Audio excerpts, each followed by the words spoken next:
ربنا لا تؤاخذنا إن نسينا أو أخطأنا نحمده ونصلي على رسوله الكريم أما بعد সম্মানিত দর্শক ও শ্রোতা, আসসালামু আলাইকুম রহমতুল্লাহ তাআলা বারাকাতুহু। YouTube channel sound of Sakina এর সম্মানিত দর্শক শ্রোতাদের জন্য আজকে আমি আপনাদের সাথে পবিত্র কোরআনুল কারীম থেকে একটি অত্যন্ত অনুপ্রেরণামূলক বিষয় শেয়ার করতে চাই, যে আমাদের চিন্তার দিকটা কিছুটা হলেও পরিবর্তন করে দিতে পারে। আমরা যারা মুসলমান, আমাদের চিন্তা এক সবার থেকে কিছুটা আলাদা। এর গভীর রহস্য হলো আমাদের প্রতি আল্লাহ রাব্বুল আলামিনের প্রেরিত কোরআন। আল্লাহ আমাদেরকে এই কোরআনের ভিতরে শুধু বলেন নাই যে পড়ো এবং শোনো, কিন্তু বারবার বলেছেন চিন্তা করো। এবং তিনি চান যে আমরা এই কোরআনকে পড়ি, বুঝি এবং এটা নিয়ে গবেষণা চিন্তা করি। এটা কিন্তু কেবল একটা শুধু বই না, এটা আমাদের জীবনের জন্য একটা আলো, আমাদের চিন্তার একটা পথ প্রদর্শক, আমাদের একটা চমৎকার থট প্রসেস। আসুন আমরা যে আয়াতটা নিয়ে আজকে আপনাদের সামনে শেয়ার করতে চাই, সেইটা সূরা আন-নাহলের, যেখানে আল্লাহ রাব্বুল আলামিন বলেছেন, বা'দা আউযু বিল্লাহি মিনাশ শাইতানির রাজীম, ওয়া আওহা রাব্বুকা ইলান নাহলি আন ইত্তাখিযি মিনাল জিবালি বুয়ুতা ওয়া মিনাশ শাজারি ওয়া মিম্মা ইয়ারিশুন। সাদাকাল্লাহুল আযীম। এর অর্থ হলো, তোমার রব মৌমাছিকে ইলহাম করেছেন, ওহী করেছেন, যে তোমরা পাহাড়ে, গাছে এবং মানুষের তৈরি স্থাপনায় বাসা বানাও। চমৎকার একটা আয়াত। এই আয়াতের ভিতরে আল্লাহ বলছেন, ও আওহা রাব্বুকা, আপনার রব ওহী অবতীর্ণ করেন। এখানে দেখেন, এই আয়াতটা রাসূলুল্লাহ সাল্লাল্লাহু আলাইহি ওয়াসাল্লামের সাথে ডাইরেক্ট কনভারসেশন করতেছেন আল্লাহ। যখন বলা হয় আপনার রব অবতীর্ণ করেছেন, দ্যাট মিনস আল্লাহ রাব্বুল আলামিন রাসূল সাল্লাল্লাহু আলাইহি ওয়াসাল্লামের সাথে কোরআন অবতীর্ণ করতেছেন। কোরআন ছাড়াও বিভিন্ন সময় তার কাছে ওহী আসে। কিন্তু এই আয়াতে আল্লাহ বলছেন, আমি আপনার নিকট ওহী সম্পর্কে বলতেছি না।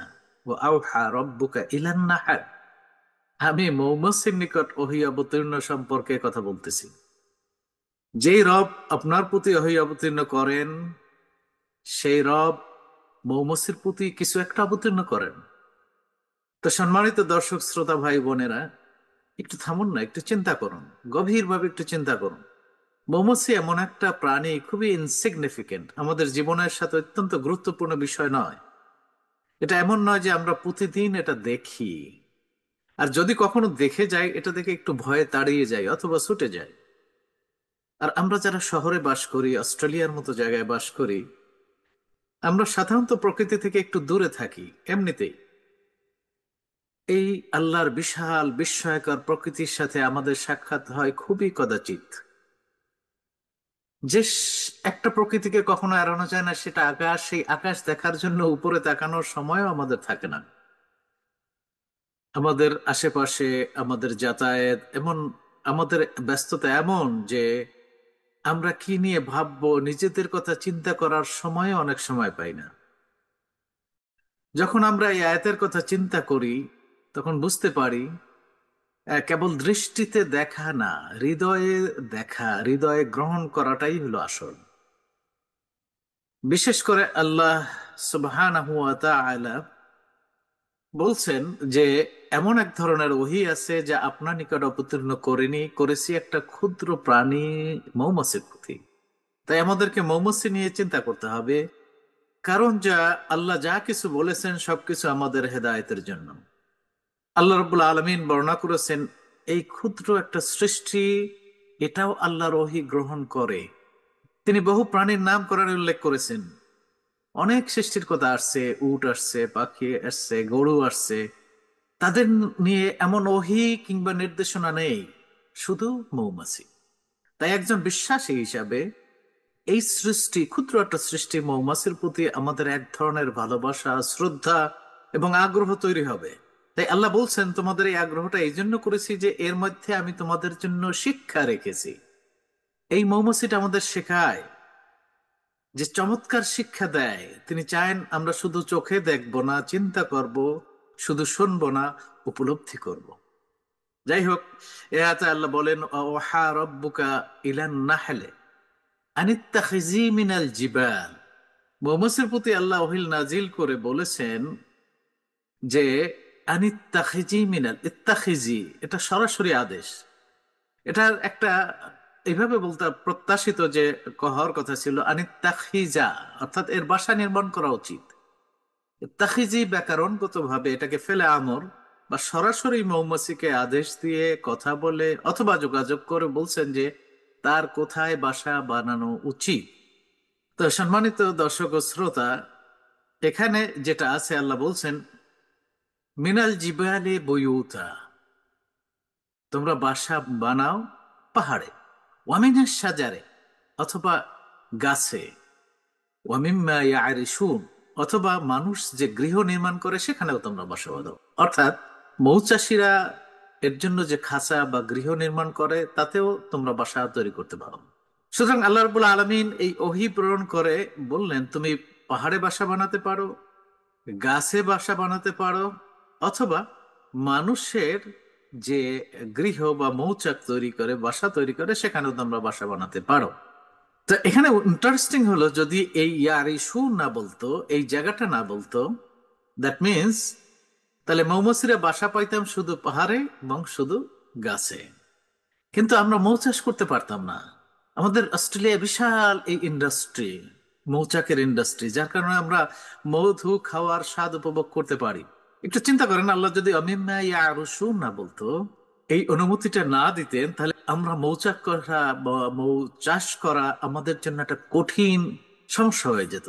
তাহলে সুতরাং এখানে আমাদেরকে এমন একটা চমৎকার সত্যকে অনুধাবন করতে সাহায্য করে যে আল্লাহর সৃষ্টি জগৎ থেকে যত কিছু আমরা উপভোগ করতে যাচ্ছি এর কারণ আল্লাহ তাদেরকে সরাসরি আদেশ করেছেন আমাদেরকে সেবা করার জন্য।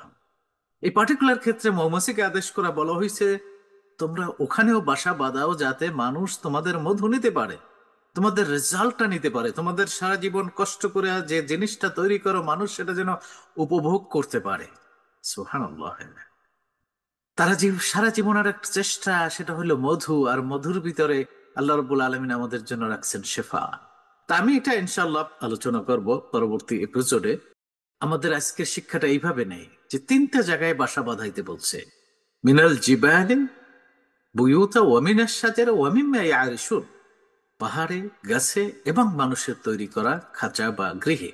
আপনি দেখবেন ডকুমেন্টারি বা বিভিন্ন জায়গায় দেখবেন মৌমাছি এই তিন জায়গার বাইরে কোথাও বাসা বাঁধায় না। এটাই আমাদের জন্য একটা অনুপ্রেরণা। তারা পাহাড়ে, গাছে এবং মানুষের তৈরি করা খাঁচায় বা মৌচাকে সেখানে বাসা বানায়। মানুষ যখন তাদের জন্য খামার তৈরি করে সেইখানে বাসা বানায়। তো সুতরাং আল্লাহ আমাদের সৃষ্টিকে নিয়ন্ত্রণ করেন, প্রতি সৃষ্টিকে নির্দিষ্ট কাজের জন্য নির্দেশনা দেন। আমাদের মানুষের জীবনেও সেটা হওয়া উচিত নয়। আমরা আল্লাহর নির্দেশ মেনে চলবো, নিজের জীবনের উদ্দেশ্য নিয়ে এগিয়ে যাব। আমাদের চিন্তা যখন আল্লাহর কিতাবের আলোকে আলোকিত হয় তখন আমরা কেবল সাধারণ ডাটা বা তথ্য গ্রহণ করি না, আমরা সেটা হৃদয়ে ধারণ করি এবং এইটা ধারণ করে আমার নিজেকে, পরিবারকে, সমাজকে পরিবর্তনের জন্য কাজ করি। সম্মানিত ভাই বোনেরা, এই পৃথিবীতে আমাদের দায়িত্ব অনেক। আমরা আল্লাহ সৃষ্টির অপার রহস্যের দিকে যদি একটু মনোযোগ দেই তাহলে আমাদের জীবনটা আরো সার্থক, আরো অর্থবহ হবে। আমরা এমন একটা জীবন গড়তে পারি যেখানে আমাদের বিশ্বাস, আমাদের উইজডম, আমাদের প্রজ্ঞা, আমাদের থট প্রসেস সবগুলো একসঙ্গে চলবে। সুতরাং আমি আপনাদেরকে বিনয়ের সাথে আহ্বান জানাচ্ছি, কোরআনের প্রতিটা আয়াতকে পড়ুন, অর্থের ভিতরে ডুবে যান, এখানে ভাবুন, চিন্তা করুন আল্লাহ কি বলেছেন। আমাদের চারপাশের প্রকৃতি, প্রাণী সবই আমাদের জন্য একটা মহান শিক্ষা। মৌমাছি যেমন নির্দিষ্ট আদেশে কাজ করে, তেমনি মানুষ হিসেবে আমরা আশরাফুল মখলুকাত, আমাদের ওয়ালাকাদ কাররামনা বানি আদম অত্যন্ত সম্মানিত করে আল্লাহ পৃথিবীতে পাঠিয়েছেন। সুতরাং আমাদেরও আল্লাহর নির্দেশ মেনে চলতে হবে, জীবনের সঠিক পথ অবলম্বন করতে হবে। এভাবেই আমরা আল্লাহর সেবা ও মানুষের সেবায় সত্যিকারের সফলতা লাভ করব। অতএব চিন্তা করুন, উপলব্ধি করুন, আল্লাহর পথে চলুন। কারণ আমরা মুসলমান, আমাদের চিন্তা অন্য সবার মতো না, আমরা একটু ভিন্নভাবে চিন্তা করি। আমাদের চিন্তাগুলা কিতাবের, আল্লাহর কোরআনের আলোকে হতে হবে। এর আলোকে আমাদের জীবনকে তৈরি করতে হবে, গড়তে হবে। আল্লাহ আমাদের সবাইকে সুস্থ রাখুন, আপনাদের সবাইকেও সুস্থ রাখুন, ভালো রাখুন, সুন্দর রাখুন। এই কামনা করে আজকে এখানে শেষ করছি। ওমা আলাইনা ইল্লাল বালাগ। আসসালামু আলাইকুম রহমতুল্লাহ তাআলা ওয়া বারাকাতুহু।